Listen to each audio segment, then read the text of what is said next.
You want to start a business in Nigeria and you have decided that it is maybe Zobo, Kunu, Tigernut, Parfait, or even the next Coca-Cola. As someone who has spent a lot of time and a lot of money helping both alcoholic and non-alcoholic Nigerian brands sell and grow their market share, as well as someone who has kind of failed, well, not kind of, I failed in my own palm wine business. I have seen the good side, the bad side, and the ugly side. And in this video, I'm going to show you how to build a drink brand or a drink business in Nigeria from zero revenue to 1 billion naira yearly revenue in the next 5 to 10 years. Now, to make this video more practical and also more realistic, I have done two key things. I have created a brand, right? And I'm going to walk through that brand in this video. I've also broken this video into 4 key parts based on financial milestones. Now, part 1 is the ideation stage. And this stage is obviously the beginning stage. Now, one thing I want you to focus in this stage is 4 key things: the product, the story, the USP, and the location. Now, you should only focus on one product. The product needs to just be a single hero product. It needs to be the best version of that product. Don't make one product and multiple variations of that product, or don't make different products. And let me explain. I've seen a lot of businesses today where they sell shawarma, they sell Zobo, they sell Tigernut, they sell all these amazing different things. But they are just, I would like to see their balance sheet or their account statement, because I know that a lot of money is being mismanaged or just going inside one business, inside one product and coming out from the other product. That sort of thing. I know this because I've seen it a few times and I have a video that talks about it. Okay, so yeah, start with the product and focus on just one product. Okay, for Damini, we're focusing on Zobo. I'm focusing on Zobo because I've tried palm wine. I've said it before. I've tried palm wine and it didn't work out. So the next one is your story. Now, you want to make sure that you tell a story that targets a demographic or a group of people that have money. Okay, either you're targeting them as consumers or customers. And what I mean by that is a consumer and a customer can be different. This is beginning. Guys, I don't want to be technical, so I'm going to try as much as possible to use stories in this particular video. This video is going to be long, but trust me, it's going to be like a mini MBA for you, especially if you actually want to start a drink business. So yes, as I was saying, you have consumer and you have customer. Let's look at baby food. The baby is the consumer, but the parents of the baby are the customer. Sure you get? Good. As a drink business, you want to focus on selling either products that target consumers, kids, then you can target the parents, so maybe Capri-Sun, things like that if you want to, or you target, the parents, millennials, Gen Z, all of that. Choose, is up to you. But then create a story around this product that targets that demographic or makes sense to that demographic. It's something that they consider important in their lives. Now, for me, what's my story? My story is simply creating a brand called Sipa. Okay? So Sipa is a Zobo drink. It's a Zobo drink with a twist.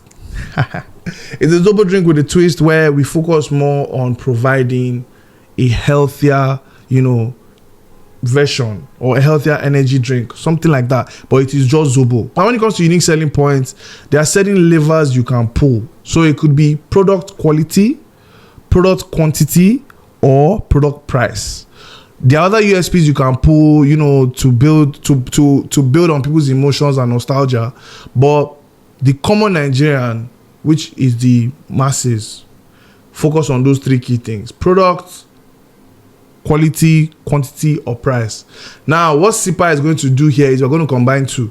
We're going to combine quantity. I'm going to combine price. If you go to a supermarket today and you say you want to buy a bottle of Coke, give or take, it's probably 500 naira. Again, I'm just speculating here. Let me know how much Coke is in your area. If you want to let me know in the comments, that would be nice. But let's say it's 500 naira. Okay, good. Now, you also see a bottle of Pepsi for 480 or 490 or 500 naira, probably the same price, right? Now, Sipa is number 1, 600 ml. Remember, these other drinks, they are 50 cl or 50 or 500 ml. Sipper is 60 cl or 600 ml. So Sipper is bigger. There's more quantity. So that USP that we're working with is also quantity, right? At the same time, Sipper will now sell for 400 Naira. So we are giving you more liquid to enjoy. We're giving you more drink. But at the same time, we're also cheaper than these other products, right? So that's what Sipper is bringing. Our USP is product quantity and product price. In your own business, you can focus on other things. You can even find a way to combine the three. What I've noticed is that it's very difficult for you to combine the three, because for you to provide or hit product quality, you're gonna have to spend some money. For you to hit product price and be affordable, not cheap, affordable. I don't use the word cheap. For you to be affordable, you're going to have to sacrifice a bit of quality. So it's a bit tricky. But again, you determine what you want to do in your own business. Guys, this is the most important thing. You sell your products in the right location, you will never, this journey will be much easier. The journey to 1 billion Naira per year will be way, way, way much easier. You sell it in the wrong location, you might pack up. You might, again. Now, how do you find locations to sell these drinks? Is you want to focus on high volume traffic areas around where you are located. So maybe you started producing these products in your house. So which high traffic places are you around? Begin to look for those places. It could be restaurants, it could be lounges, it could be actually restaurants and what's it called now? Grocery stores or supermarkets are your best bet. Go to these places. Now, some of them they would say no, which is normal, but you're the one that wants to make 1 billion Naira per year. So I trust you are going to be persistent. You're going to keep knocking on their door. And after a while, they would list your products. Now, the product has to be good. It doesn't necessarily have to be great, but it has to be good. Get this location right. Get this particular location right. And part one is done. Another thing I want you to do here is, whatever name you've decided to work with, begin to lock down your social media handles. Don't wait till you've built your business to 10 million, 100 million, things like that. Your social media handles, lock it down now. Create the account, save the password, keep it somewhere. The website domain, buy it and keep it. This is one thing I've always done, even for businesses that have failed. I've always done this. And the reason why is because when that business pops off, people would go and open those accounts and they would demand that you sell it. They would demand that you buy it from them, or they will sue you. The game is the game. So that's your part one. Part two is your infrastructure stage. So in part two, the idea here is you've at least sold 2,000 bottles. Okay, to make 10 million Naira is simply 2,000 multiplied by 500 Naira. That's 10 million Naira. Okay, so you sold at least 2,000 bottles. Sorry, that means you have enough money to register your business. So you can register your business as a business LLC, not a business name. Don't do that. You can afford it, so pay for the LLC. Get your NAFDAC registration sorted out. Any other thing that is required, get it sorted out. Trademarks, get all those things sorted out at this stage, because what you are doing is you are quietly building your empire. You are quietly building your empire. It doesn't look like this, but do it now, because when you get to certain levels, people will do it for you, and then they will demand you pay them to get access to those things. Another thing I want you to understand is, here you've kind of perfected a recipe. You found a recipe that is working. You've built a strong foundation. You know, your stores, the stores that you are currently working with, they're not a lot. It's probably maybe between 3 and 5, I'm guessing. But then at this stage, you want to take that number up a notch. So maybe 10 to 20 stores. You begin to supply 10 to 20 stores. But remember, let it be 10 to 20 stores that are around where you are located. Okay? Let it be 10 to 20 stores that are around where you are located. The reason why I'm saying this is, if anything happens and there's a change that is required, or there's an update that is required, you don't want to be in a situation where it is too far from you. You can't reach it within a day. Okay? Manage your business small and then grow big. Don't grow too big and spread yourself too thin. Maximize the resources that you have. properly in this stage. Now, another thing I want to mention here, I didn't mention it in the first part because again, we're just starting. But in this part, I want you to begin to actively build strong relationships. I was going to say maintain, but maybe at this point you've not even done anything. But actively and consciously begin to build strong relationships with all the partners that you're working with. All the partners you're working with. Okay? The reason why I'm saying this, you would understand in part 3 and part 4. But at this stage, those people that run those superstores, that run those restaurants, that run all those places, make sure you have a good relationship with the owners, and not just the owners, the managers as well. A lot of decisions are made not by the owner, but by people close to the owner. Okay? The servants around the king are the ones that tell the king what to do. Don't necessarily think that it's the king that knows everything. Okay? Or the queen. We're not sexist here. King or queen, whichever one. So make sure that you are actively pursuing a good and healthy relationship with these people in this part. Now, part 3 is called the building stage.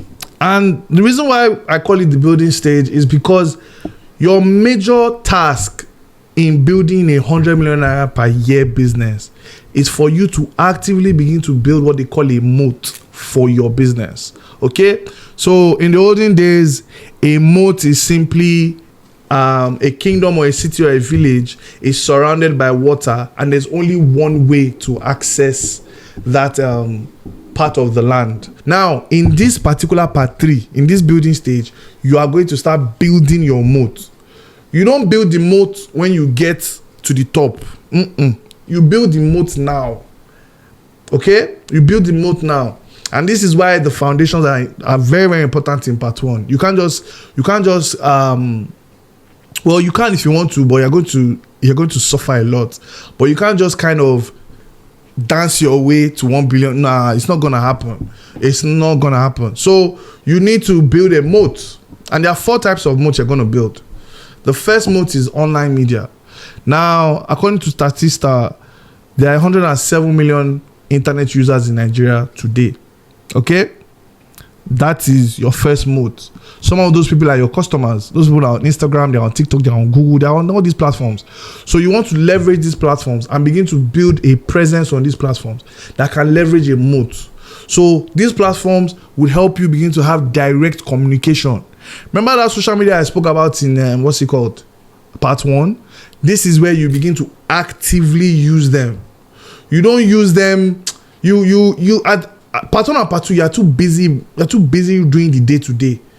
From this part, you've taken yourself out of the admin tasks. Okay? And that brings me to my second moat number 2, which is the system. Now, the system is basically how you've documented everything that makes your business run. A lot of people think that if they have a system, somebody can come into their business and steal their system.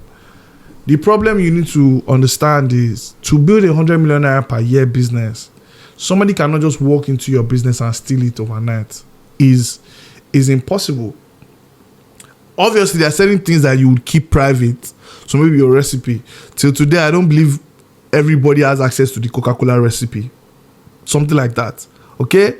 So focus on that. Systems. Create your systems, and then, make sure that there are people that can just come in, plug and play. They come into your business today and they automatically know how to integrate into the system and work productively in the system, because you don't want to spend time micromanaging. You have moats to build. You have, executive decisions to make, key stakeholder decisions, top level decisions. You can't be saying, oh, the sugar you put in it is too much. Hello, gone are those days. At this stage, gone are those days. That's part 1 and part 2. Now you have people that do these things for you. Okay, so your second moat is your system. Now the third moat is your product. Okay, so remember in part 1 I told you focus on one product. In part 2, still focus on that same one product. But in part 3, it's time for us to expand. And I'll give you a very interesting story. Do you know that the first Coca-Cola was sold in, I think, 1886? I think. Yeah, 1886. I read that, and I read that somewhere. And Fanta was then introduced in the 1940s. So it was introduced 54 years after Coca-Cola. Guys, 54 years. So you see, there's a reason why I told you to focus on a hero product, because at this point in time, you've built a strong brand, you've built a business, you've built a social media presence or an online media presence, you've also built a system. So introducing a new product would be very, very possible. Let me not say simple, because these things are not simple. They sound simple, but they are not. It's possible for you. Okay, you understand your target audience, you understand your market, you already have some customers excited about your products, things like that. So introducing it here, light work. Okay, so when it comes to introducing new products, you typically have two ways you can go. The other ways you can go, but primarily it still comes down to these two. You can go product line or product category, right? So you can go product line. Product line is, we are selling Sipper Red. We now want to introduce Sipper Strawberry or Sipper Apple or Sipper Gold. That is product line expansion or a new product in our product line. Okay, we cannot afford to do it, so we go down that route. Or you can go the product category route. So product category is, instead of me making another type of Zobo, I now go and make Sipper Tigernut or Sipper Parfait. Do you get what I'm saying? So that's how you want to understand this part 3. Okay? Don't, and to be fair, the easier one to do is the product lineup. The reason I'm saying this is people are open to tasting a new type of your drink. Like, oh, you guys have new flavors, let me taste it. And then if they like it, they're not going to just abandon your first Sipper Red or your first Sipper drink. They will buy that one and buy strawberry. So now, if they were buying maybe one Sipper Red and one Coke, now they are now going to be buying one Sipper Red and one strawberry. They are no longer buying Coke. So this is how you begin to take people's market share. Quietly, we're doing this quiet, hush hush, because you are building your moat. Okay? Now, the fourth moat is now you going into the market to begin to build relationships with wholesalers and distributors. This is important in part 4, but it starts in part 3.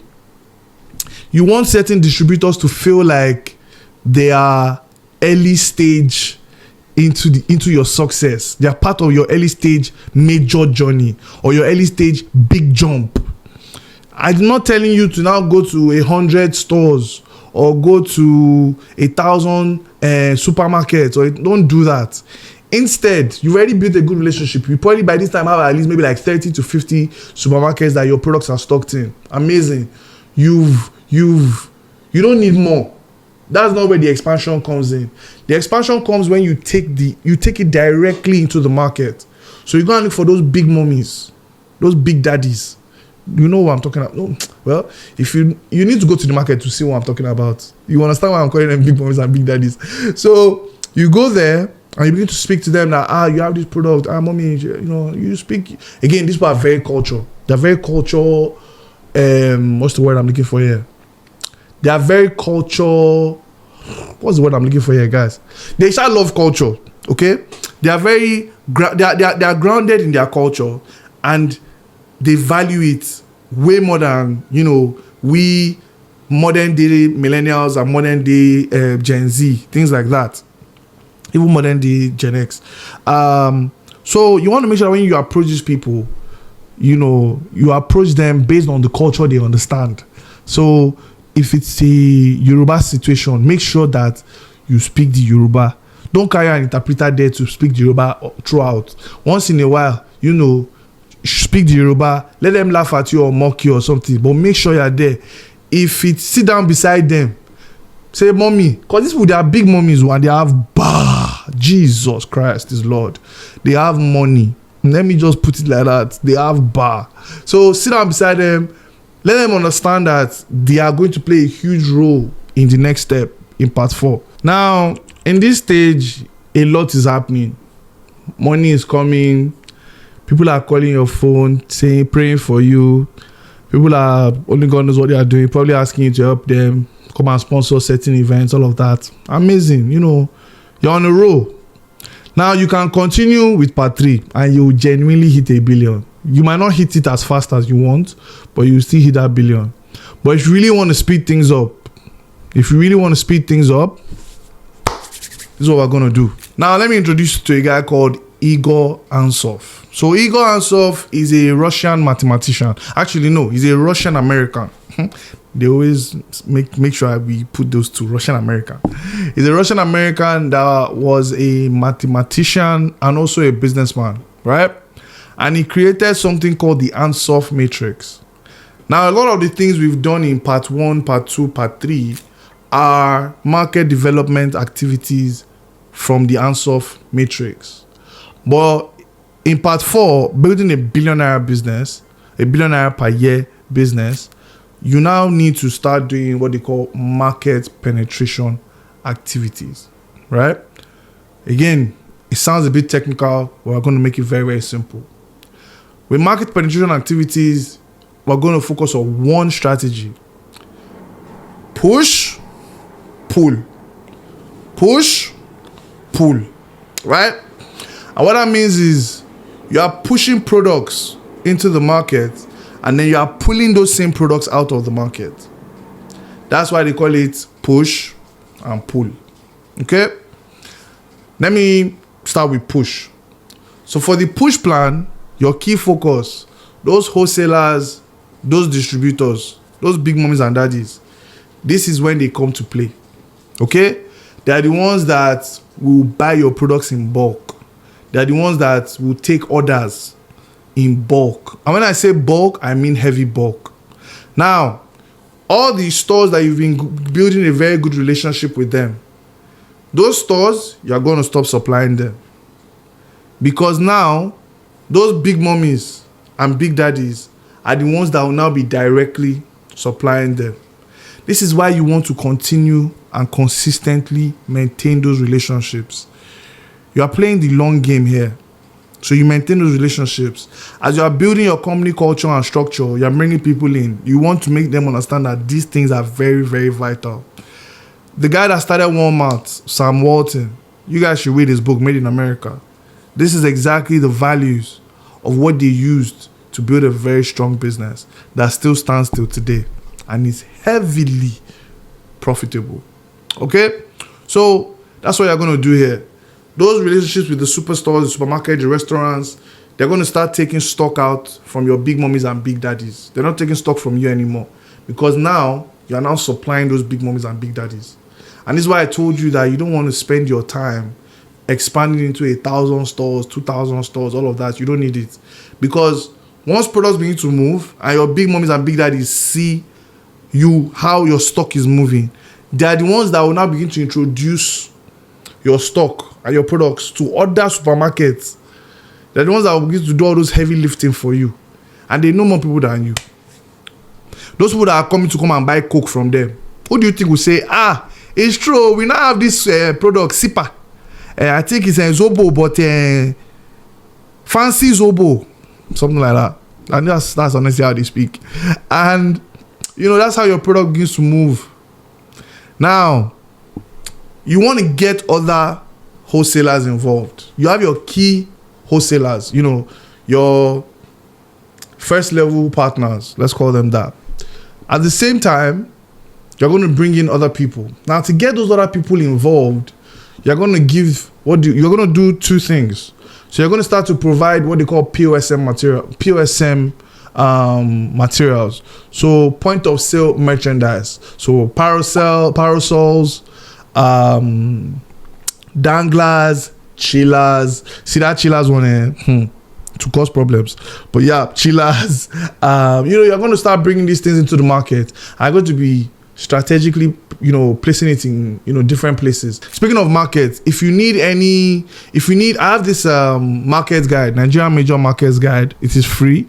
You can use that to know which markets you can work with within Nigeria, depending on where you are. So if you're in the east, if you're in the west, you're in the south, you're in the north, there are certain markets where you can work with these things. So It will be in the description. You can download it. You can download it and use it for this. And then the final push into the market activity is you're going to do a massive promotional event.